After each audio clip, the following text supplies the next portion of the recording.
Welcome back, everybody. Welcome back, everybody. Good afternoon. And now we are moving on to looking at the project schedule, updating the project schedule, and I'm going to hand over to Bastian and his team to take us through that.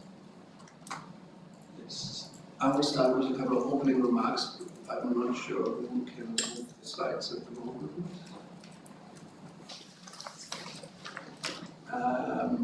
So we have a GSB work program in place for 23 to 25.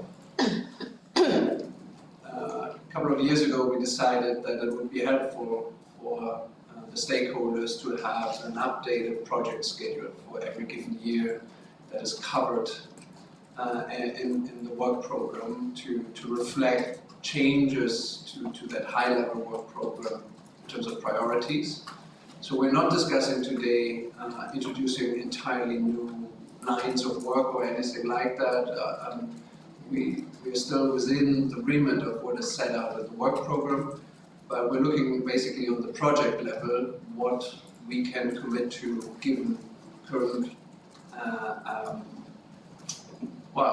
resource allocations, but also reflecting on the priorities, the strategic discussions that we have. So what the team will do, we will be playing back where we're currently putting the resource and where we're intending to put the resources given the projects that we have already initiated together with you. And then we have a couple of discussions on individual projects where we're seeking your feedback, where we also want to reflect on what implications are of taking on more work in a particular area.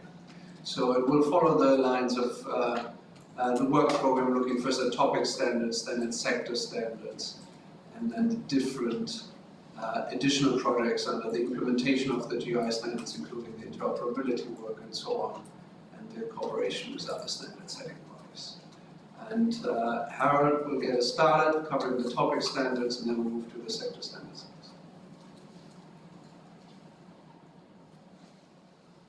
Thank you, Bastian. Harold Powels, Director of the Topics team within the Standards Division. And indeed, so we had our program, or you had your program approved as GSSB, and as part of that, we looked into 2024, what is achievable, what should, in our opinion, should be prioritized based on the latest developments and also based on the resources we have. So I will look into the first two steps, development of new topic standards and topic standards. And I first thought, well, later, sometimes people ask what we are working on, what are we responsible for. It's actually not all the standards, not all topic standards, but to give an overview. The very bold one is the one you just proved and which is published. We heard that earlier, so the biodiversity standard. It will be implemented later. And the timeline bar here is about expected publication date. So this year we are very much into working on climate, energy, a very big group of labor-related topic standards, all with the aim to publish them during 2025. This means they will come twice to your hands, starting from next meeting at least for the first 4 labor standards, but I'll show a little bit later. And I will explain a little bit about that, but in the history of, I think, of revising topic standards, it's quite a bit what is coming. Teams are working very hard on it. The same way, we are also, the smaller, bold ones are the ones we have all under work now, under revision now. So the ones projected for publication in 2026 is typically the economic ones. The economic one is not only one standard, it's about economic performance, about anti-corruption, for this list. And also you approved to start with the pollution, remember. So we also basically start with that. We expect this will also be, we will be able to finalize it or bring it for approval by the GSB for publication in 2026. I use the same kind of format scheme as for use for sectors, so you have a little bit a nice kind of overview. After that, we will have some standards, but we didn't agree upon the schedule yet, but at least that we will have to review them to see we need revision of the rest of the standards we have. But the big bulk is here, and this is what we are working on. Of course, this is challenging, based on the resources we have, with the number of people and also the teams we have, so I will tell a little bit more about it, but first give me an overview in more detail on the topic standards under development, which is coming, I already mentioned, biodiversity. Labor, we talk often about 3 phases, or 3 sets of standards. Basically, we do the 3 sets in different phases, so that. And the way we created this with the TC is to combine certain sets which are logical together. So the first 4 employment remuneration, significant changes for workers. We are finalizing right now. Izzy is heavily working on that, and with her team is to make sure, and with SCMP, make sure we can have it ready to send to you for review. After that, we will have, after summer, Q3, next phase will come, next set of 3 standards will come. And we expect to start working, we did already some pre-content development on set 3, but we can prepare them in more isolation than the others. So that's why if we have enough resources, also capacity for the TC and for the advisory group who have to also go through this. We will start working after summer, but we project PCP only next year. But this is all work ongoing. And climate change, you see it here. Basically, we just finalized our public exposure. We are now in dealing with the comments, setting up new sessions with the aim to have the approval in the first quarter of next year. Looking at the scale of work, we say, well, there is no reason to say we cannot, we have to do this. This is based on this prioritized, so this should be in the schedule for 2024. It's also ongoing. Any questions on this slide? Yes, Jeff. Hi, Jeff Robertson. I have seen in the past, I know capacity is always limited and very busy at the moment. I have seen in the past we've been able to flip from end of public exposure to publication within about 3 quarters. Is it looking like the public comments on climate and energy are overwhelming and requiring a lot of change, or what was the logic there to push it into 2025? Yeah, no, so it's more also from our experience with biodiversity. So it's focusing on December, always is a risk that if you, so is it wise to focus on December? We had a lot of comments back from regions of summer holidays, and this 3 quarters somehow true, but you have to always be aware that there are also 2 summer periods in between. And in this case, it's also about resources, so we have a little bit less resource in the team. We have to be aware of it, and also big events coming up, we also have to take into account. So it's a combination of these things. We said it doesn't make sense to really push for December, but do it in Q1. Also in combination of what we see later in the schedule, because there are more other standards coming up, and we have to divide the work also for SCMP, also for ourselves, for our communication department. They have to deal with all this, have to bring it forward. So are we capable of getting this in a nice sequence, good messaging out there? Right. Thank you. Carol Adams here. So it's great to see so many exposure drafts coming to our attention for approval in just the next few months. That's 7 in the next few months. That's fantastic. I do wonder on the climate and energy Jeff asked about, and biodiversity, we did re-expose part of the biodiversity standard. Is it looking like we might have to with climate change? I'm sure you've been reading the feedback on that already. Are there some big issues coming out of that?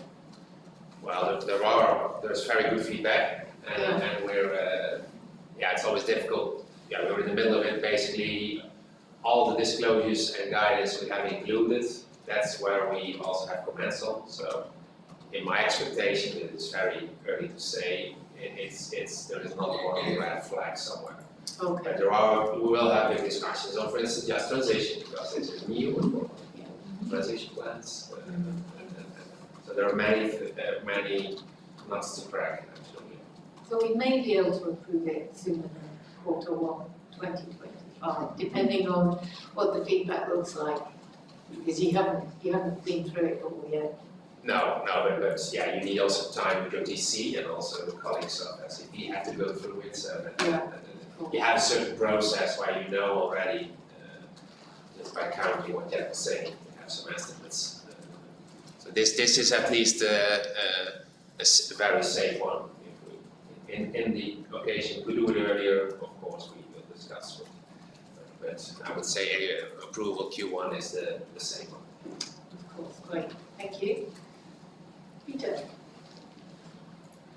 Yes, Peter Colley. I'm participating, I'm a member of the technical committee working on the labour standards, and I should just forewarn people that it's going to be a big baby. Should I say a set of big set of triplets really. There's a lot of material coming your way to the GSSB. It's a substantial revision of what's already there, which isn't enough, anywhere near enough. So stand by, it's going to be a big task. Block out your calendars in other words. Yeah, so I have some extra slides after the schedule on and please jump in, Peter, if necessary. But indeed, from practical side, because it's a set, we're dealing with the entire set. They're very well connected. We need to communicate about all of them because it's the labor standards. But we are having a sequence in bringing them to all of you, of GC, but also GSSB, because just on the number of words and the number of work to deal with. Basically, the idea is to publish them, and I will show you later, to publish them throughout 2025. So everybody is capable to deal with it, but also that we can do all the necessary efforts with our marketing communication partners and external parties and our networks. Hi, thank you. This is Deborah. This is an incredible amount of work. Is there any chance that we get one triplet first and then another? As much lead time as possible. I hope I can make you happy a little bit later. Okay. Carry on now. Yes, and then the next we are working on, so also in our opinion, because we're heavily in the content development economics. So you see again phase 1, phase 2, phase 3. It's different than labor, so I don't think that's the same kind of phase, but we split the work up because several economic related standards, topic standards are related, and we want to bring them together because they are interrelated. And that work is going on. You have seen presentations, Matthew. We are now in phase 1, more fundamental discussions. And due to a little bit less resources in hands, we pushed it a little bit to use entire 2024 for the drafting. Basically, this means that early next year we will come up with the public inquiry documents, first set and second set, for economic impacts. Yes, and then pollution. Yeah, basically we just started, so that's we are in.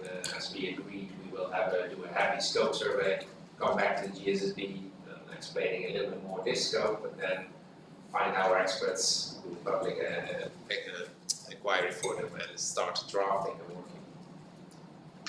This is clear, I think. Continue. And then we have, of course, one beyond. I just want to show you because we got a lot of questions, and also in the discussions during the work program 2023-25 about the importance of revising indigenous people and communities. We are aware of that, but we have to make choices. So at the moment it's still scheduled for beyond. We had the discussion about security practices, international humanitarian law, critical minerals, which was mentioned already by Nora. This is all in this space. We know there is a big interest by a lot of firms, but we have to make choices. So for the moment we started, and don't say we are not starting it. We started it more resource, but basically said it's not wise we park until at least discussions next year. And same for what I showed before. So there may be a little bit to get a vision or some graphics on what a labor is about. So it originates from actually the revision of the universal standards and the human rights discussions. Those who were in, they remember. So amending the universal standards to the new insights authoritative instruments related to human rights. That's that, and we said the second phase is also making sure to amend all or update and revise and review all the human rights / labor related standards and topics. That's what we're doing. That's why it's a big package to make sure it's fully in line. And this is at least these are involved. A little bit what Peter was explaining. So it's a big number of pages. But it's not just a revision, some letters or paragraphs, it's really conceptual reframing and one step further, I would say, being the guide based on latest insight from ILO, OECD, etc., together with the unions, with the ILO, with the IOE, the employers, and employees and the unions. And the sets are around these themes. And so we say, well, set 1 is typically around the practices in the workforce. They're not interchangeable, but they relate very much to each other. That's why we keep them close to each other and finalize them and bring them to you. So these first 3, including an interpretation documents, come to you for giving feedback before we go to approval for PCP, public commenting period. Set 2, after summer, typically on investing, career development. It goes further than only the training document we had, but much deeper. Basically setting the bar, raising the bar for organizations to report on. And set 3, it's basically on the rights, and the labor rights, worker rights, and the protection of them. So that's why we brought them together, like child labor. We're not saying that it's relatively the title, could be changing, could also be discuss something like child rights, but basically these are the ones we were looking at in set 3. And they will be phased, brought to you, both for PCP, also for final publication later on next year. So how does it look? So the finalization of set 1, said it several times, exposure drafts for approval in May, that's our aim. So that means in 2 weeks' time, I think some of you will get them. And with the aim to have final publication of this in Q2 of 2025. So the approval will be in Q1 of 2005. Drafting set 2 after summer. I said Q3, not so typically a month, and final publication also next year a little bit later than set 1. Seems obvious. And drafting set 3, we started already, but basically we want to final publication, and also the PCP will come after the other 2. So we separated. And why all in 2025? Because it's important to have one implementation date. For we use you from a customer journey. It's very important to have one implementation date. Assuming that will be the 1st of January 2027, we will have to basically finalize the final set before the end of 2025. Any questions on this, on the practical with this work?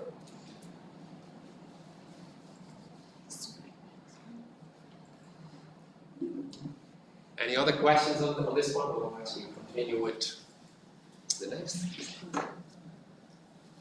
Sorry, it's a really basic question, just in terms of how you will be presenting them to us, given that it's such an overall, I'm not sure, will you be able to present like marked up documents, or how would we be able to compare what you've changed from? That's a good question. Well, basically, we normally send the documents, so we don't have formally track changes documents. So, but I will take it along. Yeah. Usually the explanatory memorandums are in clear, so I was just wondering if it's just going to be the same. Well, it's a good point because we have multiple documents, so I will discuss with the team, at least to make sure to put extra effort in explaining it. We normally do it, but now it's. Peter, here, there's a bit of further explanation. Whilst there are, I think there's existing 8 topic standards, there isn't actually a lot of content in most of them. So presenting in the form of track changes or just revisions won't work. They are major new documents. The existing content will still be there, but there's going to be a lot more content, so it's not a matter of track changes. We read them fresh, essentially. We will make sure to make the reasoning behind it. I think that's the reasoning and why the change and what the reasoning behind the change we make. I think that's what we try to do. That's good. Good question. Any other question?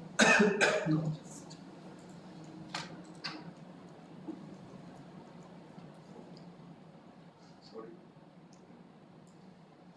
Hi, Tomomachi speaking. Just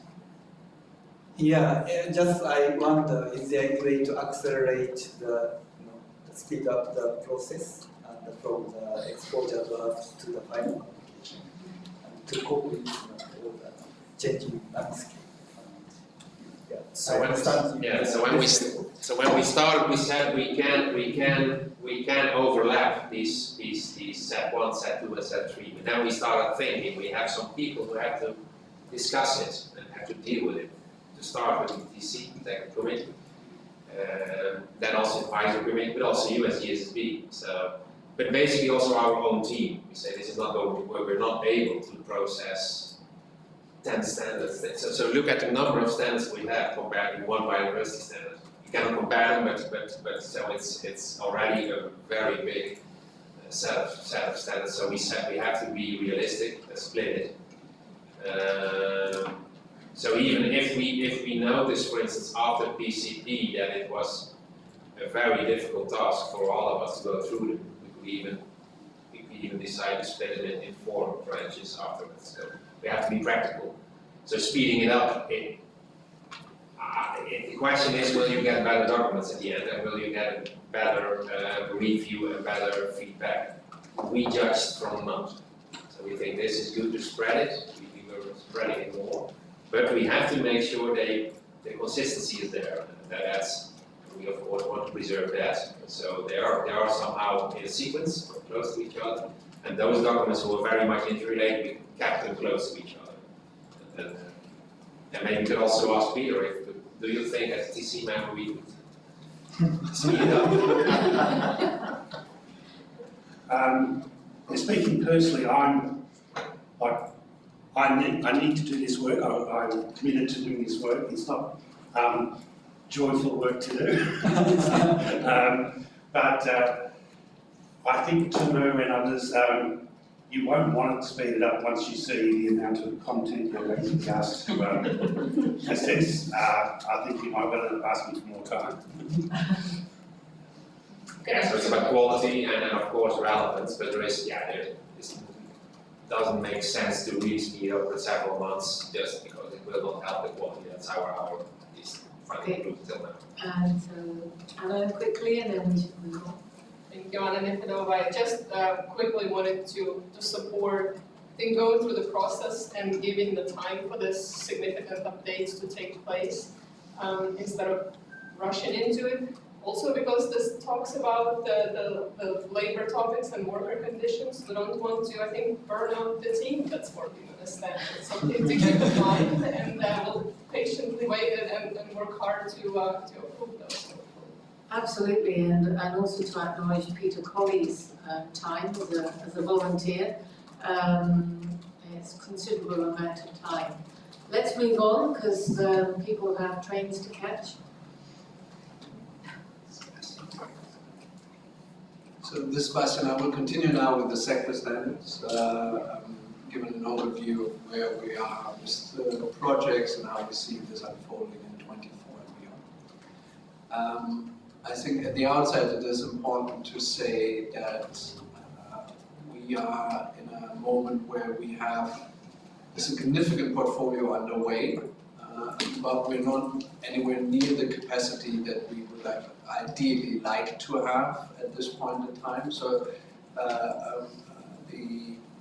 Harold was mentioning that we have, while we scaled capacity significantly in the last years, we had projections to have a little more capacity available at this point in time. We've not been backfilling roles, and that had an impact on both, well, actually all the different sub-teams of the standards division, but in sectors we've clearly taken the decision to slow down in terms of taking new projects on board. So I want to say that at the outset. We can move to the next slide. As Nora presented this morning, we've released mining, and we've also decided, importantly, that Nora will continue to play a role supporting the rollout of the standard. That means a very capable colleague, experienced colleague, senior manager level will continue to invest in the success of a recently launched standard as opposed to moving on immediately to a new standards project. I'm mentioning this to also say that we see, generally speaking, the roles broadening in the standards division, where we not only are focused on developing the contents, but also at before we start the actual standard setting project and later in the rollout phase, we have the colleagues supporting and linking internal functions, but also helping with the outreach, right? I've asked Claire to come along, she will speak to this in a moment, to the significant portfolio project that we have under the sector standards with everything that pertains to the financial services on banking, capital markets, and insurance. The way we are currently scheduled, we believe that we can come with documents for public exposure to you either to the very end of this year or early next year, so Q4 2024 or Q1 2025. All with an idea to have these 3 additional sector standards available still in the year 25. This is a very ambitious agenda, as Claire will lay out for us at the moment, for several reasons, conceptual and so on. But importantly, it's 3 standards that are interlinked. They cannot be seen separate and distinct, and we need to stand up, maybe in a similar fashion as with the labor related work. We need to stand up significant work. We've also recently committed to textiles and apparel. There was a delay in picking this up, so you had made the commitment last year already. For staffing reasons, we needed to put this on ice for a bit, and now we're back on track, and we're developing this content. This will move to public exposure in 2025, so we're not expecting to have the standard ready before 26 at this point. I will give Claire an opportunity to speak now to the financial services project, and the reason, so efficient as Harold has presented, there is a lot of content coming your way, and it is important to build a joint understanding of this portfolio project. Thanks, Bastian. Claire Dugan here from the Standards Division, Senior Manager on the sector team. And I'm just here to give a very brief update, in part a reminder. Some of you have heard this information already, but a status update as well. So here you can see the process overview for the sector standard project for financial services. A reminder that it's a portfolio project. It is 3 standalone sector standards being developed as part of this project. And we are in the draft development phase right now. This kicked off in September last year and will run through to November this year. We have 3 dedicated multi-stakeholder technical committees that you approved last summer. They have already reached consensus on a number of the likely material topics that will appear in these standards. And most of those technical committee members will descend on Amsterdam next week for an in-person meeting where we aim to advance significantly on identifying the reporting expectations in these standards. A key aspect of this project is to seek alignment across these 3 standards where possible, which is why they're being developed as part of a portfolio project and sort of in conjunction together. There are a number of common impacts across these 3 sectors, and of course there is this commonality around capital allocation and investment that takes place in the 3 sectors, and we want to take an aligned approach to that. You also have, of course, a number of companies that operate in more than one of these sectors. And so we need to consider how that's going to play out as well, and it's another reason why alignment is so important. So all things being equal, we aim to submit the exposure drafts at the end of this year, but as Bastian said, potentially very early next year. And similar maybe to the Labour project, these are 3 medium-sized babies, each being up to 100 pages in length. So each of those, so they're talking 300 pages potentially, that really need to be reviewed together. So staggering this is not really feasible or doesn't make sense. Next slide, please. And here you have a very high-level timeline. You can see that we're in draft development, Q2, Q3 this year, exposure drafts coming at the end of 2024, public comment period taking place in the first quarter of 25, moving then into the revision period with the aim of submitting these standards for consideration of approval at the end of Q3, all things being equal. That's it. Any questions?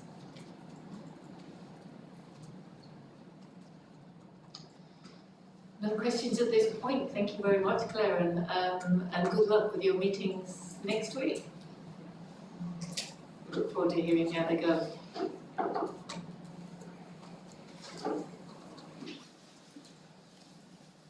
So there's one more important project to mention. We have been on this subject before. We've identified the need to look at the alignment of the sector standards, those that we have issued already, including most recently the mining sector, with the GRI 101. Due to capacity reasons, we are at this stage proposing to push this project to 2025. While in an ideal scenario you would actually start doing this now, it is acceptable from our perspective to push it to next year, because the effective dates work out in a way that we would still have these contents available when the biodiversity standards becomes effective.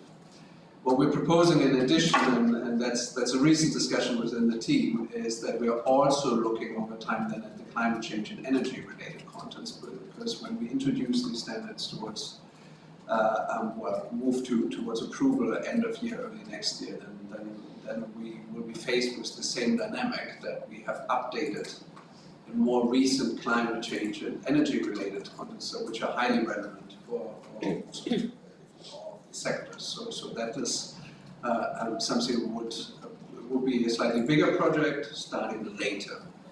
So it would not be coming back all things equal tomorrow, actually as this year to you as a project in itself in terms of substantive content development. Okay.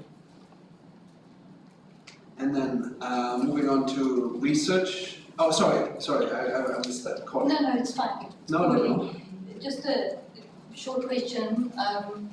So this alignment is being done because the topic standards were launched after the sector standards were in place. So the question is, the revision of the topic standards, is that alignment part of that process? So the labour standards, for example, are in the process of the revision also doing the alignment with the existing sector standards to avoid that having to be a separate process later on? So I think we built an understanding of what the overlap is, but you can only really deal with the overlap specifically to individual sector standards by the time you've reached the end of the project and you have an approved draft. So while I think the teams have a keen understanding of where contents overlap and where we need to pay attention, we'll have to wait until we have the final versions. And how we currently schedule, I think that's Harold's point about capacity also. We're exhausting our capacity trying to bring the topic standard to the finish line, and we're not investing already in parallel to explore all these other things. Having said that, what's of course happening is developments that have been flagged to us in these particular topic areas, in the sector standards development, they are playing into the topic standard development. That was always so there is a feedback loop, but how it manifests then, that really depends on the final standards as we improve them. So there will always be the delay, at least with the current capacity. But even with more capacity, you would first have to improve the topic standards, then move to updating the sector standards. Okay. Oh, sorry. Yeah, maybe in the process, we agreed that now for every new topic standard revision that we include in the process. So with pollution, now we agreed that the alignment is part of the project. It's not forgotten, so basically that's just saying that we are now agreed for any new topics that we revise that the alignment is part of the project. Was actually also pollution. Doesn't change the timeline necessarily, but we're basically acknowledging that we have knock-on effects that we will have to deal with in these type of projects. Okay, moving to the next slide. In terms of research, we had identified a couple of research projects to inform potential future standard setting work.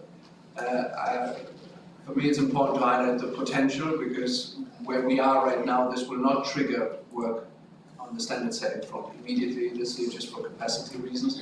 But we want to bring the research to you on public sector and on the whole digital complex. These two will come to you in 24 for the international humanitarian law. If that's a thing that we advance in depth, that will be in 2025, and we will update that schedule also for next year. So I want to manage expectations. While last year we said maybe these research projects that translate immediately into a standard setting project, that is not something we anticipate or we are indeed preparing at all at the moment. We will certainly be able to have a discussion with you whether there is a necessity to look at standard setting projects, but we're not planning to assign capacity to starting new projects on these subject matters.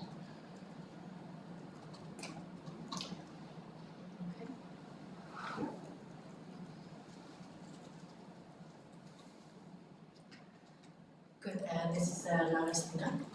So we have one more standard setting project that we have added to the list today, which is the narrow scope amendments to GRI 1 and GRI 3. So subject to this decision to start this project today, here you can see the timeline that we could potentially deliver in 2024. We could bring a draft project proposal to you for approval at the next meeting in May. Then that would go as per due process to the supervisory board and the stakeholder council for feedback, and then we could bring the project proposal back to you for final approval in July. Which means that if we follow this timeline, the earliest we could bring an exposure draft for approval to you would be around October. We will be starting the preparatory work well before July, but given the complexity of some of the topics that we are dealing with in this review, even if it's a narrow scope, we will need about a half-year timeline to be able to have something ready for your approval to go for public exposure. So that was the last of the standard setting projects. Now moving on to the other two areas of the work program, the implementation of the standards and the collaboration with other partners. With regards to the implementation, we have touched upon some of these items earlier today. One is the translation of the GRI standards. We keep working to bring out translations of new enterprise standards as quickly as possible following the launch of those standards. So for biodiversity and mining, we're expecting to release all translations by the second quarter of this year. Earlier today, we discussed also the timeline for the development of the XBRL taxonomy. So we're hoping to engage the GSSB with volunteers. And volunteer today, thank you very much for that, in the next couple of months, with the aim to bring the taxonomy out for public consultation in June, and a final release of the taxonomy around September. But then importantly in this list, which would be good to discuss with you, is the new implementation guidance that the GSSB discussed last year on how companies can identify risks and opportunities based on the impacts that they have determined using GRI 3. At the moment, given all the priorities we have seen up until now and the potential addition of a revision to GRI 1 and GRI 3, this is a project that we're only able to start if we can add more resources or if we reshift priorities. So that's one thing for the GSSB to consider. One important thing to note as well is that as part of the interoperability resources that we are working on, we will be doing some work with the TNFD on the relationship between impacts, risks and opportunities with regards to the topic of biodiversity and nature. So we will be doing some work in this space at a topical level, which can be an input into this more general guidance that the GSSB would like to develop.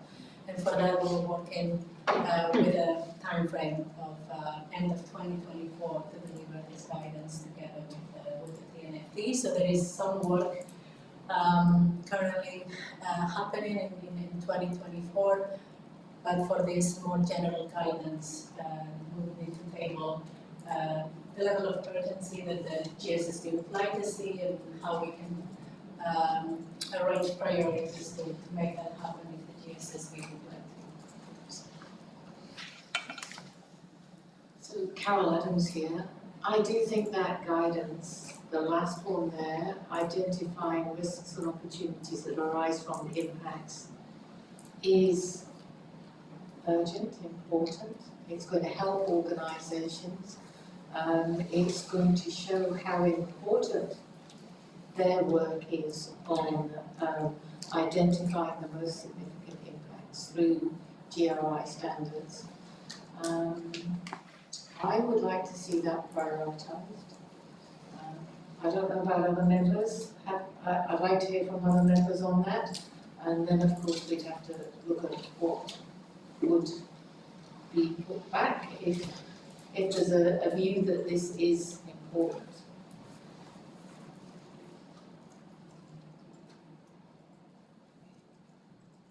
I think it's important as well. I think from a IFRS point of view, how we would like to bring the entire our existing reporters through that process to get into IFRS. And it makes a lot of sense to have their current standard, tell them how to bridge that gap between where they are and what they want they need to get to for an amendment regime. So yeah, to echo what Carol says, I think it's urgent and important. Other views? I have the opposite view, because I think with the biodiversity and TNFD work, you will go to this tourism, at least in the nature perspective, so you will miss only a couple of minutes. So it will help the work that is planned. TNFD will help with this. Isn't it part of that? Isn't it part of that? Currently, what we say as part of the biodiversity rollout, we will have collaborative projects with the TNFD, one important one on that link between risks and opportunities and impacts, because this is where they invested heavily as well. And this is how they present their approach and how this connection is actually key to this particular subject area. I think from staff side, what I can say is we're proposing here on the other slide guidance, right? This is not even a standard, but I would personally say that this is probably one of the most substantive projects you can conceptually that you could take on. And even if we prioritize this now and say what I'm clearly hearing, and I think there's agreement on the staff side that is really important for preparers, it is not a matter of taking staff off other projects at this point in time. We also have to build up expertise. This is not a project that any staffer can take on.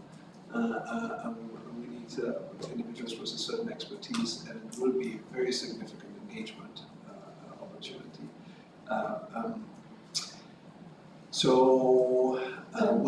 What I'm looking for at this stage is whether we can leverage that biodiversity work, nature-related work, in a sufficient way to send signals into the market that first guidance becomes available this year, and then flag us that as part of interoperability discussions, in particular with the ISB, more resources are required for the standards division for the GSB to actually address these things. But I don't see that deprioritizing another project right now will necessarily give us the right capacity to actually start such a project. And having gone through the creation of the GSSB in particular, which was conceptually one of the most trickiest things we've done in the last years for the generic standard setting, this is a project that will take at least 18 months, if not 2 years. Which is why it really needs to start as soon as possible. And I would have thought there would be a lot of interest from external experts in helping with this. But anyway, let's carry on taking other views. Anna, and then Tom. Anna Nikodova, I like what Bastian has suggested. I think there is a risk in this project on creating this guidance to either us being quite shallow and high level that it's not going to be really helpful to anyone if we rush through it and create something very quickly. So I would propose that we use the biodiversity as sort of the pilot of how one can do it, and perhaps the reporters could use that input into figuring out how to do it for other risks and opportunities, or we pick it up later and create wider guidance on that. But in my view, risks and opportunities can be so specific depending on which sector you operate, that doing something like that seems like a very massive undertaking that we shouldn't rush through. Yeah, I agree we shouldn't rush it, absolutely. Tom. Hi, Tomo Machiko speaking. And maybe we could ask some clever academia to feature study about the linkage between impact and different opportunities. The second question is about the work with TNFT and talking about nature-based impact. They are not including dependence on nature and with this kind of opportunity.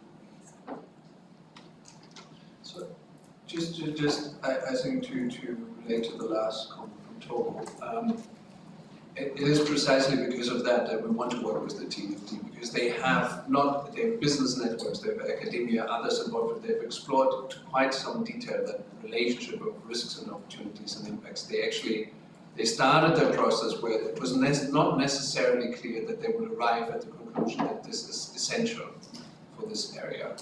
And they've reconfirmed this through the work. They have lots of case studies already with early adopters. And so we hope to actually leverage that. And there might be the potential to build that out to generic guidance. But for what we've seen so far on the staff side, it is that would still be a very significant conceptual leap to build it out. Just reflecting on the GSSB. Okay, so I think where we have got to is that we don't want to do something superficial, so we don't want to rush it. We want to start with doing this for biodiversity work with the TNFT, and start it as soon as possible because it is going to take time. and that will hopefully lead and inform a more general approach to doing this. Yeah, maybe just, we can maybe also formulate an action for the standards division in relation to that. We can keep you informed on the developments of that work in relation to biodiversity, because depending on how much content we see there and what we can, who we also connect to the earlier point that there are many experts very interested in that area, then we have a better picture of how quickly we could stand something up. But I think this particular, I would totally agree. If we were to put out a call now of experts, that's the least of our problems, right? We would have people flocking to this project. The problem is to manage then all these different expectations, and that makes it a significant project for us. Jeff Robertson here. I really like the recent publication by GRI. There were 3 ton of summaries for policymakers on due diligence and double materiality and ESRS, something close to that. I wonder if, just the narrow scope update that we're making to GRI 1 and 3, we're talking about at least a year, right? And for the guidance on translating impacts to risks and opportunities, could we consider some further guidance materials in the similar format, summary for policymakers, that at least puts some thinking out there that's helpful to reduce the cloud of confusion in the meantime, rather than staying silent effectively silent for the next year?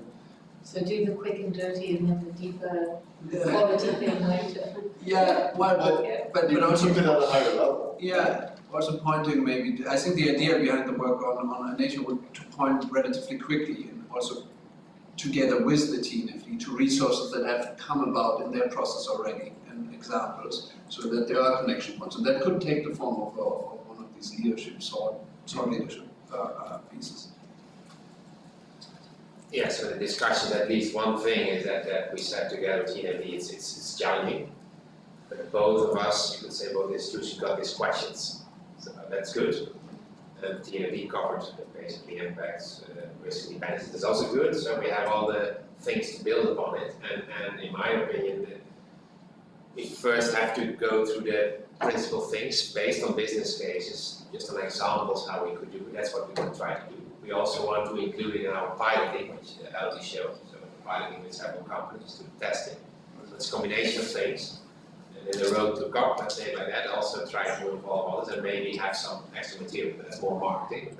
But the essence is this body work, and whether it's exactly a guidance or whether it's more like business case, we even don't know, so we have to finalize that exact scope. If we already agreed, we will do it. And at a certain moment in the process, I think it would be good to also have some backup from GSSB who wants to help pushing with this. Or help thinking with this, because it's as Bastian said, we already, and from both sides already said it's challenging. It's not even about time, but more having a good thing on paper which really sticks into the head of those who are practicing it. Because there is a lot of things written on it, on the interface, but it's very, more of the same. It's not helpful probably. It's more, we need to go more in depth, and this, especially between TNFB and ourselves, that this question comes up. It's basically, so it would be interesting to see how this works. Yeah, it would be useful to have some case studies, because organisations are doing this already, and it would be useful to have some case studies written out of how they've done it and what challenges they have had. That's the idea. That's the idea. But it's challenging to do even before the end of before the COP actually. Of course, we want to use the worksheets, etc. So it's really challenging to do. Be aware it's not just a paragraph.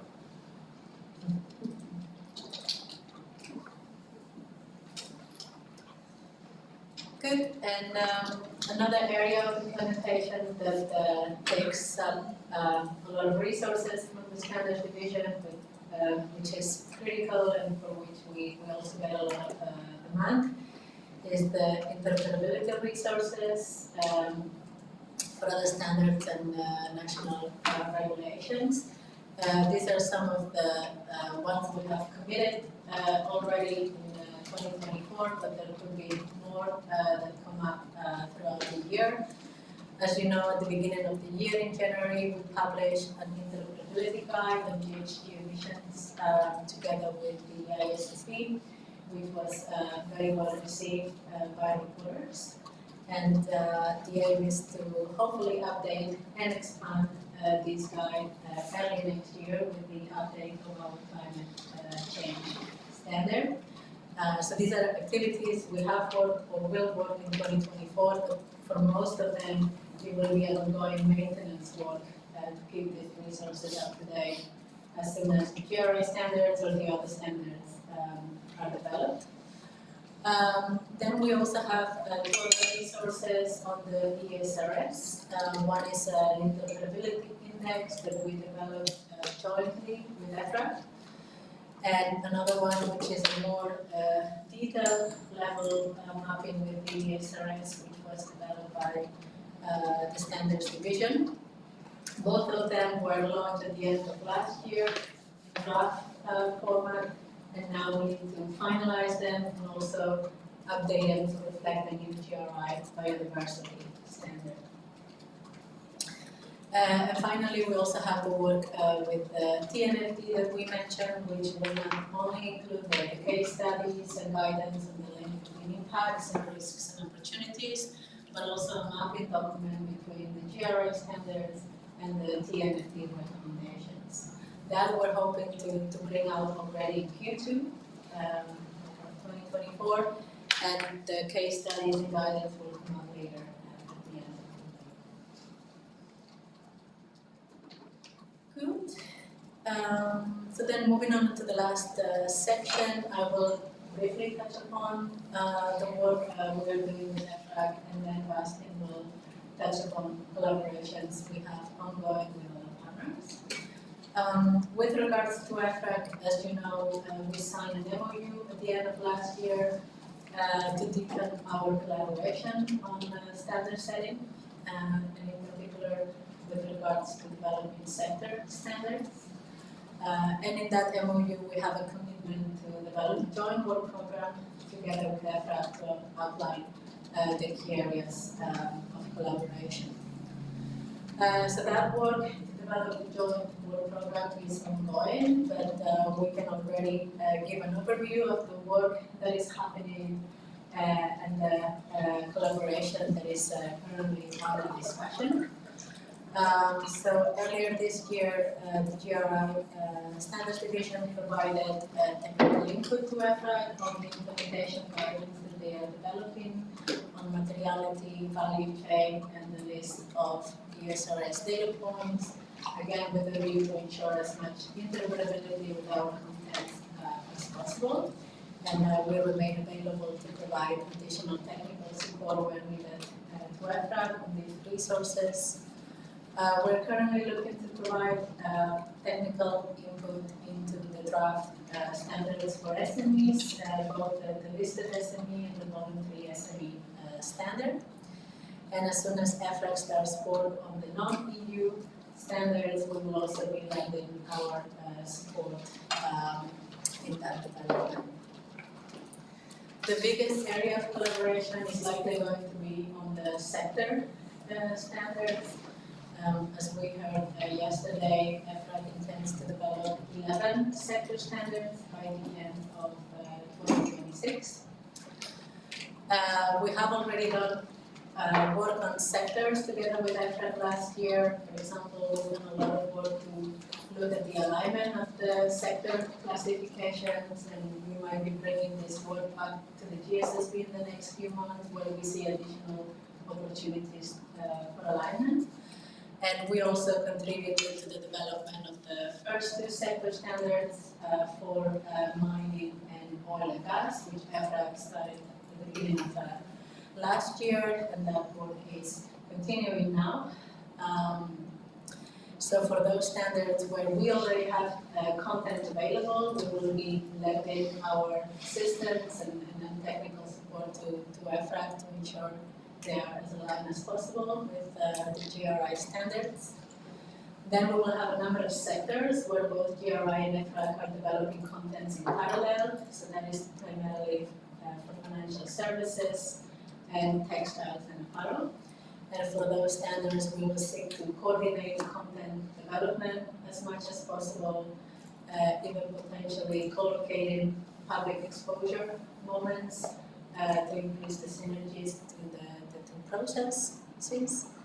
And then there'll be a number of sectors where EFRA will start work soon, but which for us are a little bit ahead later in the process. And for those, we are currently discussing how we can join efforts in the research and preparatory stage for those sectors to drive synergies as much as possible.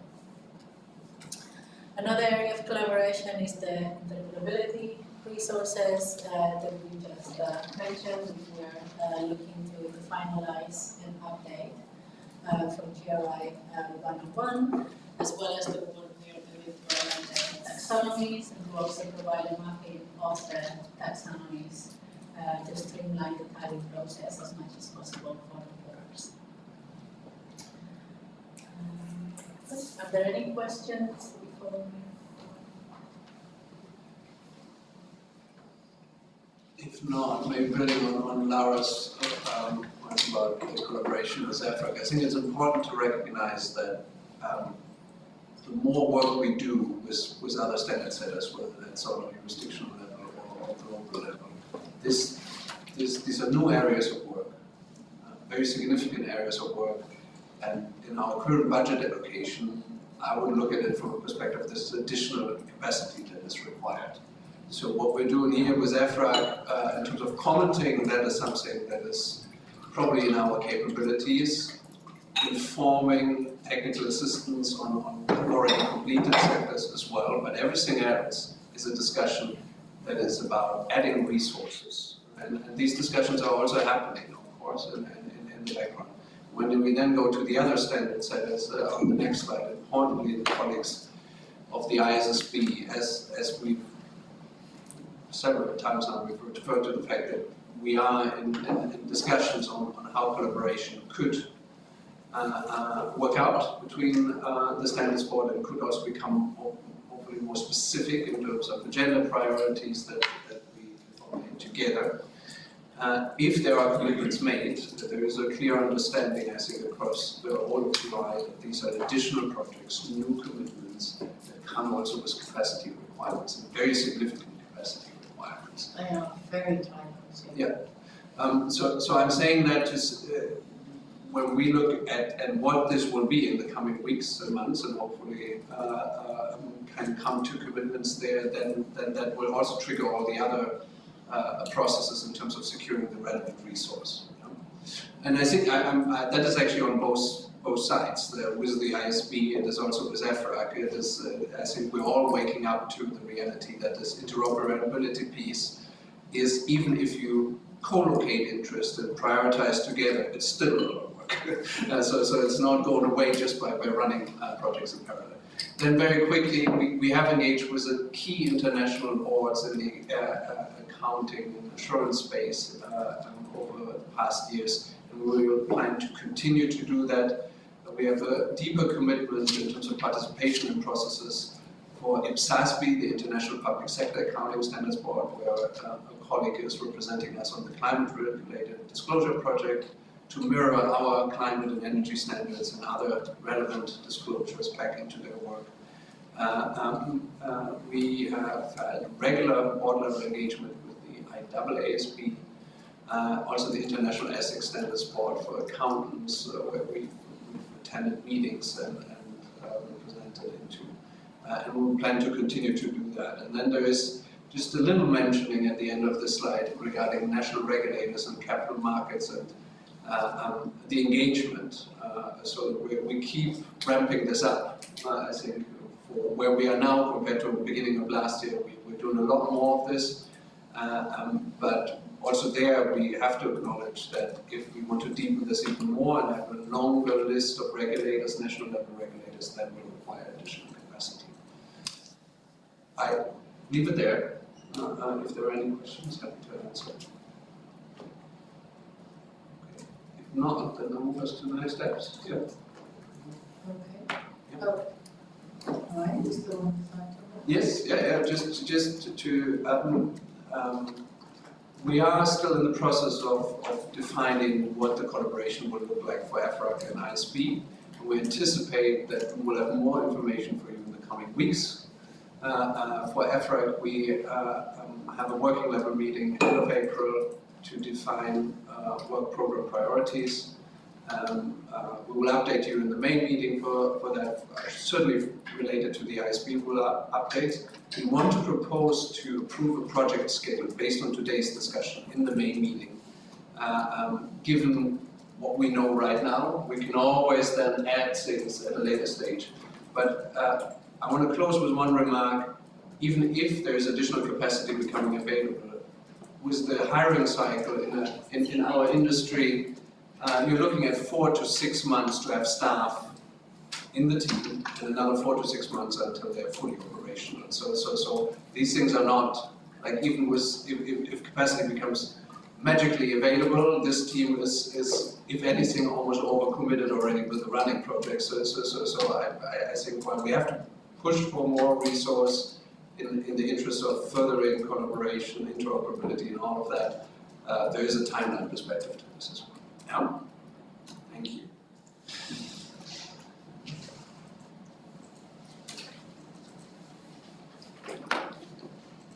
Thank you very much, team.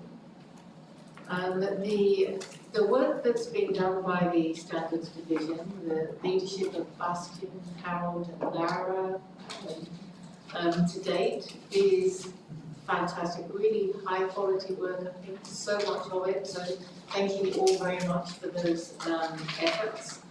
And thank you also to all the GSSB members for being here for 2 days and for sharing your views with us and having full and frank discussions. It's been a great experience over the last couple of days, so thank you very much. Thank you to the governance staff for the organisation of things. Thank you, Gillian. And with that, I'll ask if there is any other business. Tomu, it's always Tomu. Not that I'm objecting. Maybe yesterday I might found it, upsetting colleagues, and I'm not suggesting more meetings, but my suggestion was having a kind of better online communication to emails, and somehow we might have a small question, small idea exchange among us, and somehow we could consider. Well, we do have you have everybody's email addresses. I think things can go through Gillian mostly, where there are other things you want to raise or questions you want to raise with GSSB members outside of the meetings. But of course, all the standards development work has to be held in public session meetings. And with that, I think, and with that, we'll close this public session and we'll take it off the recording. If I may, we've got the schedule of meetings up there, but if we could take it off the recording.